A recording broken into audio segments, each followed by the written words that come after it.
10 years ago, I did not care about robots. I'm a coach for professionals in service and sales.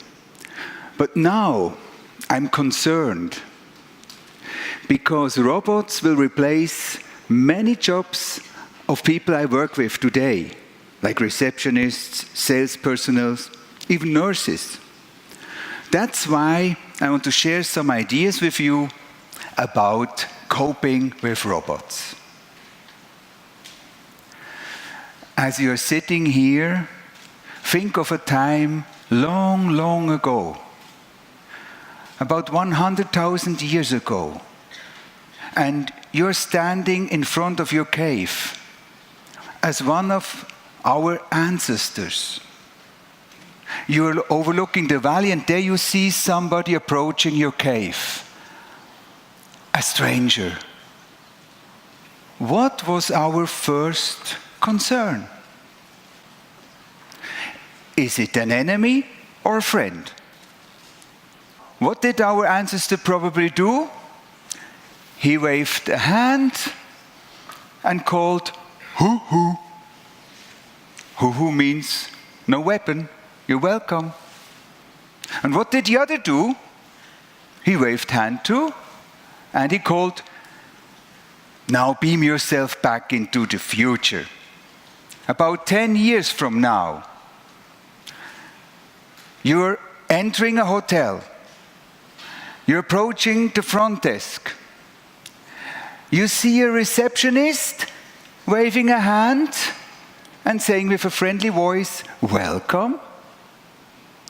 What will be our first concern in such a situation in 10 years?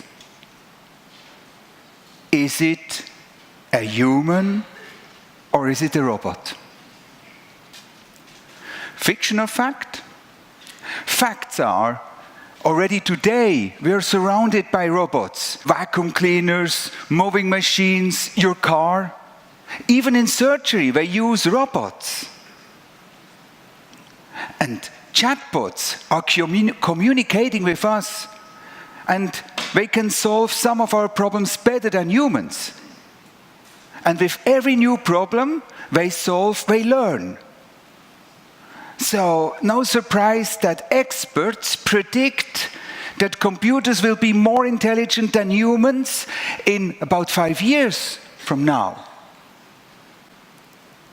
And there are thought leaders who pledge that humans should become cyborgs to cope with all that artificial intelligence around us.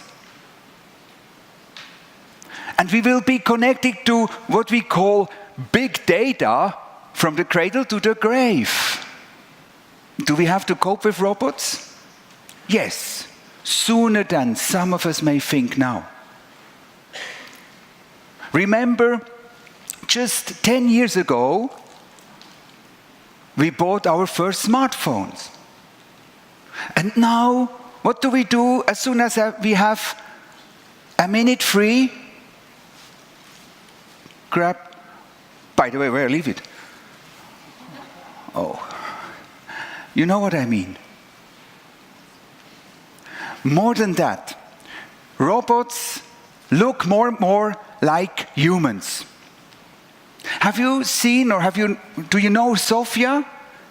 Sophia the robot, she has been presented here in this building this year, 2017. And Sophia the robot, she looks like a pretty smart young lady. And she is able to show different facial expressions like joy, anger, astonishment, skepticism. Maybe you ask yourself, always what will remain the difference between humans and robots in the future? Let me share two aspects. First is artificial friendliness. We do not only have to cope with the artificial intelligence of robots, we will also have to cope with the artificial friendliness of robots. Robots belong to someone, and the owner of a robot programs the robot to be friendly 24 hours a day, even in situations of stress. He's always smiling, he's always friendly, he always gives the right answers. As for humans, it's more difficult. You know that. Sometimes you don't feel friendly, so you don't make a friendly face, right? Sometimes you're in a stressy situation, then it's very difficult to stay friendly. One moment. So in the future, if you meet a really unfriendly receptionist, it will certainly not be a robot. We train humans to be friendly. It's very difficult. Sometimes I do not feel friendly, so I do not act friendly. But in the professional world, it's advisable to fake friendliness sometimes. I used to say, better unauthentically friendly than authentically unfriendly. So, just an example. How can you train to make a friendly face on command? Did you ever try that? It's very easy, in fact. It's a natural behavior. Imagine you see a good old friend you haven't seen in a long time, and you're a little bit surprised, so you raise your eyebrows, you say, "Ah, nice to meet you." Oh, there's another one. "Ah, nice to meet you." That's friendly face. You can try that later, or you can try it now if you want. "Ah, nice to meet you." The second aspect I would like to share with you is trust. Back to our ancestors 100,000 years ago. What did they do to check if another human could be trusted or not? They had to get closer to each other, to the distance of about the length of 2 arms. That was the danger zone. In this zone I could have hit you with my club in my hand. So we got closer to each other, and there, where did we look to check if it is a friend or an enemy? In the eyes, right? And in the eyes, there is the truth. In the eyes, you can see the real emotions of someone. And if you look into the eyes of somebody and his eyes begin to shine, you know that is a good relationship. He likes me. And as soon as you look into shiny eyes, your own eyes start to shine too. So you have a good relationship. You're friends. And the second thing we did to check if a human can be trusted or not, we touched each other.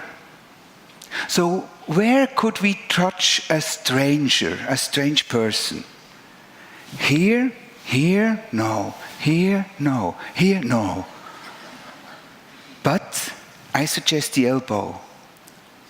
You can pat the elbow, rub it a little bit. Do it right now. Take your right arm and pat your left elbow. Do it right now. Do it now. Pat your left elbow. And then rub it a little bit. How does it feel? Try. Yes. You feel the difference? Is it warm? Is it cold? Is it soft? Hard? Do you feel the muscles, the bone? This is how to touch a human being. Remember that sensation once you will touch a robot in the future to make the difference. You can try these techniques the next time you're about to socialize. When it comes to socializing, you know, these cocktails, meetings where you should socialize, meet other people. So what you can do first is you approach somebody to the distance of the length of 2 arms. You wait a moment, then you step forward and you say, "Ah, nice to meet you." And then you look into the other's eyes. You concentrate on the color of the eyes and you think, "I like these eyes." So you can observe that the eyes of the other person begin to shine, and your eyes will also start to shine. So you have shiny eyes together. And maybe in this moment you dare to accidentally pat the elbow. relation building, as humans did thousands of years. Trust has a lot to do with instinct, and instinct is the heritage that we have from our biological evolution. This is a heritage humans have and robots do not have. My conclusion: it will be harder and harder to cope with robots. Robots are programmable, therefore they are probably more reliable than humans. And they are probably even smarter than humans in the future. But humans are in advance. Once they purposely make use of their non-verbal communication skills, like gestures, touch, smile, eyes, and the voice. A friendly voice, a dominant voice, or a convincing voice. Robots may be similar to humans, but they will never be human. They will never make, nice to meet you, the same way we do. They will never have shiny eyes as we have when we like somebody.